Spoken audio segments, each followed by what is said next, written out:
All right, so we've done quite a few breakdowns here of quarterbacks, but I actually realized yesterday that I haven't done enough pitchers, and we're starting to be more in the off season for baseball players. So I thought I would go out and show you that we do pitchers breakdown as well, and we do the same type of thing. So we're trying to figure out how can we get more effectiveness and efficiency out of your throw? What biomechanical factors of your throw are affecting overall performance, as well as increasing risk of injury? And so what we can see for this athlete is really a couple things that stand out. One is that he's missing good ankle stabilization here at that back right ankle. And then another thing is that his left external rotators of the hip are really they're weak, but they're also unstable, and that's even for just his abduction and normal. And I could show you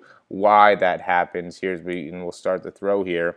So when he's going through, so as he's transitioning forward here, he starts with a first thing he does is he externally rotates that front hip.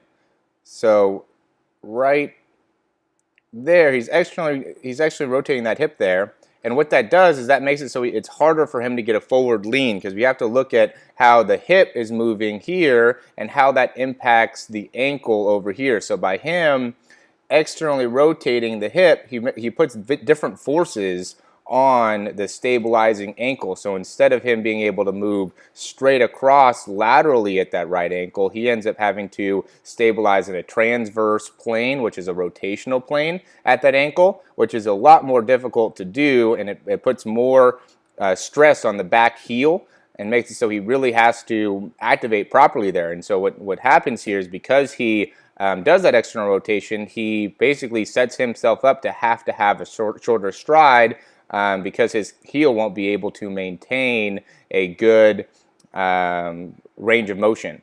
And so we could see that shortened stride as he comes through. He ends up, his ankle can't move very much. It's very locked into place. And then, I mean, this kid, he's 6'7", and his stride is a very, very small stride because of how he's moving at both the hip and at the ankle. He doesn't really have big issues with his upper body and his arm, and maybe he will as he gets a longer stride. But the biggest thing he has to do is he has to learn how to better stabilize within that back leg, and then also move better within that left hip. And the reason he's opening up at that left hip is because of some type of mechanism for stability when he lands. So when he comes down here, his body doesn't feel like he can properly absorb, and so he tries to rotate that hip early so then he can get in a more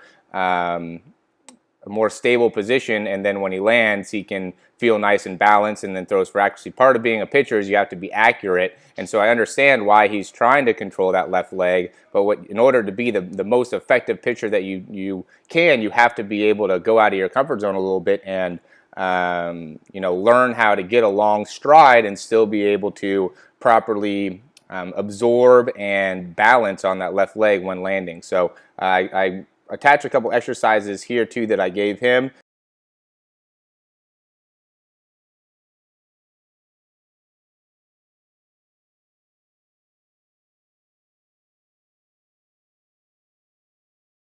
I'm trying to push my hips into the ground here to make it so I can better activate in the glutes, and then while I'm pushing down, I'm going to lift up, maintaining my spine in a lengthened position, and this will help me activate in my external rotators of my left hip, which will make me better stabilize in that left hip.